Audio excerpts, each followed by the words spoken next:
Friends అందరికి నమస్కారం అండి. ఇక ఈ జిల్లాలకు సంబంధించి భారీ వర్షాలు, బంగాళాఖాతం అల్పపీడనం ఏపీ, తెలంగాణలో భారీ వర్షాలు అంటూ లేటెస్ట్ అప్డేట్ అయితే రావడం జరిగిందనమాట. సో వాతావరణ కేంద్రం అయితే తెలియజేసింది. సో ఆ వివరాలు ఏంటనేది కూడా వీడియోలో తెలుసుకుందాం. వీడియో చివరి చూడండి, అర్థమవుతుంది. మరోసారి ఛానల్ వస్తే తప్పకుండా సబ్స్క్రైబ్ చేసుకొని చూస్తున్నారు కానీ లైక్ చేయడం మర్చిపోతున్నారు. వెంటనే లైక్ చేయండి. ఇలాగైతే వెళ్ళిపోదామండి.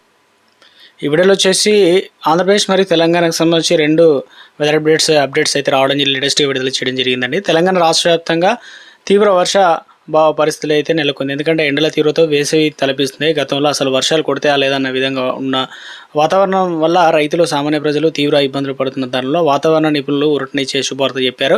రాష్ట్రంలో ఎల్నినో ప్రభావం వల్ల గత కొన్ని వారాలుగా నైరుతి ఋతుపవనాలు బలహీనపడి సాధారణం కంటే తక్కువ వర్షపాతం నమోదైనప్పుడు త్వరలో వాతావరణ మార్పులు రాబోతున్నాయని చెప్తున్నారు. ఈ నెల అంటే దాదాపుగా మరొక 4 రోజుల్లోనే 16వ తేదీ నుంచి రాష్ట్రంలో వర్షాలు ప్రారంభమయ్యే అవకాశం అయితే ఉందంటున్నారు. ఇది ఎప్పటివరకు అంటే నెల 16, 17, 18, 19 తేదీల మధ్య తెలంగాణలో పలు ప్రాంతాల్లో అక్కడక్కడ తేలికపాటి నుంచి మోస్తారు వర్షాలు కురిసే అవకాశం ఉందని చెప్తున్నారు. అదేవిధంగా ఇది ప్రధానంగా పగటిపూట నమోదవుతున్న తీవ్ర వేడి, స్థానిక తేమ వల్ల కురిసే కుండపోత వానలే స్పష్టంగా చేస్తున్నాయి అనమాట. తర్వాత అంటే ఈ నెల 19వ తేదీ నుంచి రాష్ట్రంలో ఋతుపవనాలు మళ్ళీ పుంజుకొని వర్షాల తీవ్రత గణనీయంగా ఊపందుకునే అవకాశం ఉందని చెప్పేసి వాతావరణ శాఖ అయితే అంచనా వేసిందనమాట. రెడ్ అలర్ట్ కూడా జారీ చేయడం జరిగిందనమాట.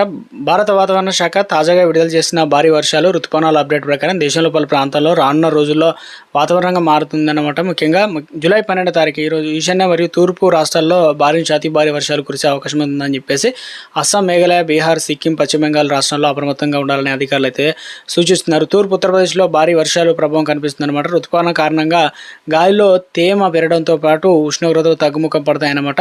ఈ వర్షాల వల్ల లోతట్టు ప్రాంతాలు జలమయ్యే అవకాశం అయితే ఉంది. కాబట్టి ఇక ముంబై తీర ప్రాంతాల్లో సముద్రం అల్లకల్లోలంగా మారడంతో అలలు ఎగిసిపడుతున్నాయి అనమాట. సో ఇక ఒకవైపు వర్షాలు కురుస్తుంటే మరోవైపు తీర ప్రాంతంలో ఆంధ్రప్రదేశ్లో వడగాలులు వీస్తున్నాయని ఐఎండీ అంచనా వేసింది. ఇది వాతావరణంలో కనిపిస్తున్న వింత మార్పుల నిదర్శనం అన్నమాట. అరేబియా సముద్రం మీద గంటకు 50 నుంచి 65 కిలోమీటర్ల వేగంతో గాలు వీస్తున్నాయి. గుజరాత్ తీరం, అదేవిధంగా ఒమాన్ తీరం, సోమాలియా తీర ప్రాంతాల్లో సముద్రం అశాంతిగా ఉంది. జాలర్లు సముద్రంలోకి వెళ్ళవద్దని అధికారులు స్పష్టమైన ఆదేశాలు జారీ చేశారు. భారీ వర్షాలు పడే చోట ప్రయాణాలు వాయిదా వేసుకోవడం అత్యంత అవసరం అని చెప్పేసి ప్రభుత్వ సహాయక బృందాలు ఎప్పటికప్పుడు పరిస్థితిని సమీక్షిస్తూ నివాసితుల అధికార బులెటిన్లు ఇక సోషల్ మీడియా వచ్చే తప్పుడు ప్రచారం నమోదని చెప్పేసి సమయంలో స్థానిక అధికారులు సంప్రదించి సహాయం పొందవచ్చని, వర్షాకాలంలో అప్రమత్తం ఉంటేనే ప్రాణ ఆస్తి నష్టం అనేది తగ్గించుకునే అవకాశం అయితే ఉందన్నమాట.